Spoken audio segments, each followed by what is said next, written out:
Hi everyone, welcome and welcome back to our channel. So for today's video tutorial, I'll be teaching you on how to join a public Discord server on your mobile device. So to start, we'll have to go first on my Discord app. So here on your app, as you can see, there is no option for you to join a public Discord. So in order to join a public Discord, we'll have to go to the Google browser and type here Discord login. And then here, let's click on discord.com. After that, here on their website, let's click on this open Discord.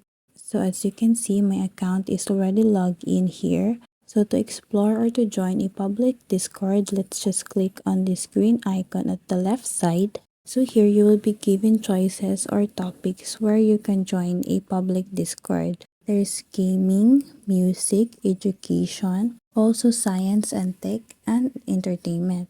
So as of now, I'm going to choose gaming. And then here, I'm going to click on Valorant.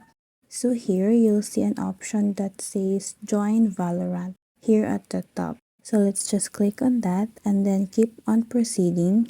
Let's just skip, and then finish. After that, you will now see on the left side that I have the group icon of the Valorant. It shows that I'm now a member of their public Discord. So now let's go back to my Discord app, and as you can see, I'm now a member of the public Discord of Valorant. So that's how easy you can join a public Discord on your mobile device. So I hope this video helped you out, and if you have any comments or questions, please do comment it down below, and don't forget to subscribe and hit the notification bell so you will always be updated with our new uploads. Thank you, and I'll see you all on our next video.